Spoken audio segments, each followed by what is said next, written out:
Hey, how you doing? My name is Benjamin. Thanks for watching today. In today's lesson, we are going to be discussing dietary choices, dietary intolerances. It's important that we are aware of these. If you are hosting people for dinner, if you are corporate entertaining, it's very important that we take care of our clients or guests, and the more aware we are and the more familiar we are with this vocabulary, the better. If this is not directly relevant to you, consider this as a listening comprehension practice with the quiz at the end to check how well your understanding has been, how good your understanding has been. Okay, so lots of people have different diets.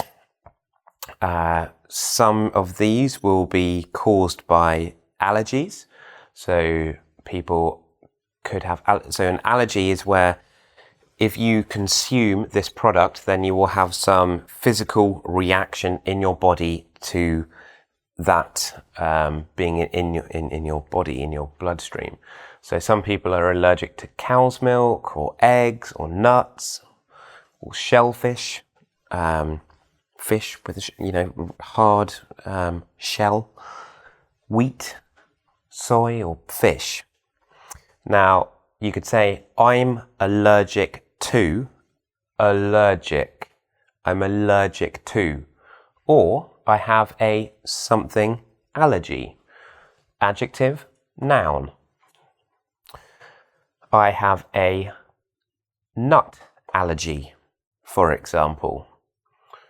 I have a shellfish allergy. Okay?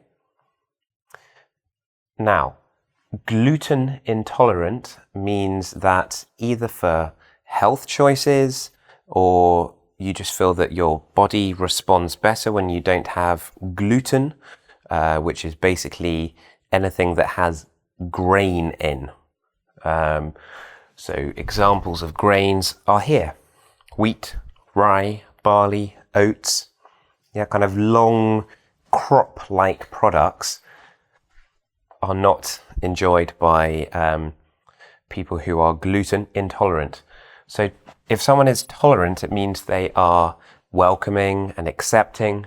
With the prefix in, it's reversed. It means gluten is not welcomed by this person. Other people might be vegetarian, not able to eat meat, or vegan, not able to have meat or dairy products, or a celiac. Now, a celiac is an autoimmune disease where if any gluten products come into contact with any of the food they eat, then there is quite a serious reaction in that person. So there's no choice here with celiacs. They can't have anything with gluten in. Whereas some people just choose to because they think it's healthier. Also, some people may not be able to have certain products for religious reasons. So Jewish people tend to favor a kosher diet, which means that some meat they are not allowed to have, and other meat has to be prepared in a certain way, and there are some other guidelines. It comes from the Old Testament, from Leviticus. Halal is the Islamic equivalent, and again, a lot of it is to do with the preparation and the slaughter of animals. But there is some crossover between these two. But if you're going to be offering meat to a Jewish or Muslim person, then you need to be quite careful of the way the meat has been prepared and where the meat has been sourced, as in where it's been obtained from. Right. Explaining your diet. So if you are in a situation, say you go on holiday to England and you need to explain what kind of food you can have and what kind of food you can't have, then this is for you. I'm a vegetarian. I'm a vegan. I'm a celiac. What's that? Oh, it means I can't have any products that contain gluten. What's gluten? Well, gluten is in crops like wheat and rye and barley. Or all the food I eat needs to be prepared in a kosher manner, or all food I eat needs to be organic, but that's surely out of choice rather than a kind of a need. You might need to say something like this: there are certain things I can't eat, otherwise they make me unwell, such as I can't eat this, I can't eat that. Just try and make it really clear, but also you want to avoid upsetting your host, so you want to try and be delicate about this and not make it into a scene, not into a drama. You need to avoid the drama. If you go to a restaurant and you are checking what you can have in the menu, you might ask the restaurateur or the landlord in a pub or the landlady, do you have a gluten-free menu? Or do you have a menu that shows allergens? Normally they'll be shown it with different symbols. So, for example, a bit of crop for the wheat, or a picture of a cow for a dairy product, a picture of a nut for a nut, if someone's got a nut allergy. And then you want to check that you're definitely choosing something that you're able to have. Does this have wheat in it? Does this have gluten in it? So, this is quite a nice polite way of saying it. So, just to check, this has no wheat, rye, barley or oats in. So just to check, this does not have any dairy products in. Okay, we've got a few more phrases up here to clarify you're choosing something that will be accepted by your body. We're starting the conversation between yourself and the waiter. Yeah. So you're looking at the menu, you've found something you want, but you've seen there's one ingredient that you can't have. So you say, can I have this without? Yeah, you've seen ham, fried egg and chips, but you can't eat potato because you are gluten-free. So can I have the ham, egg and chips without the chips, please? Does this soup have cream in it? Yep.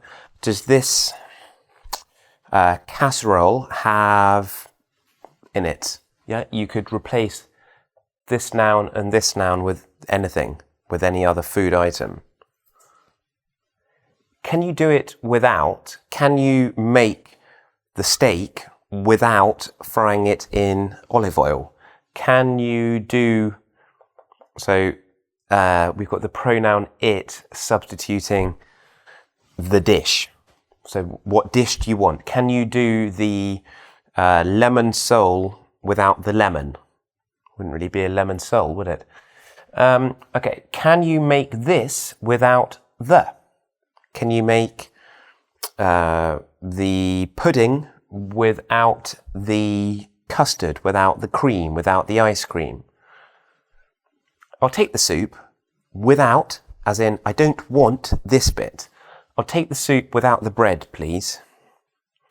And then if you're still not quite sure that the waiter has understood or the waitress has understood your needs, you might need to do a further check.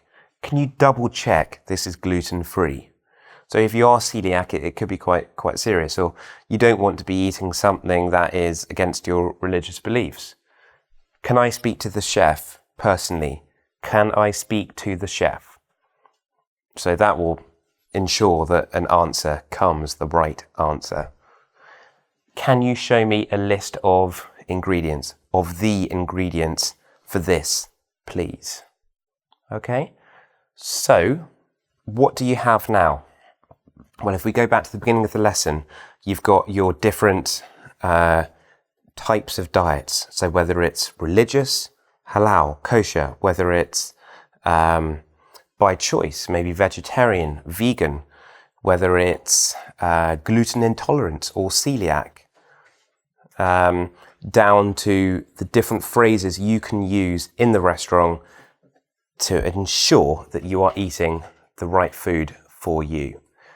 But please just make sure that you ask politely for what you want, because I've had the experience of a friend who has quite difficult needs, and it can be a source of falling out. So if you're in the position where you need to get different things to everyone else, just try and think ahead and try not to make it a big public spectacle. Just try and get what you need without making it into a drama.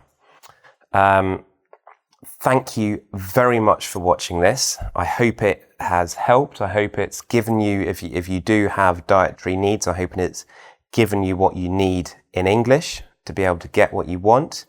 Do have a go at the quiz now on engvid.com, and I very much look forward to seeing you in the next video.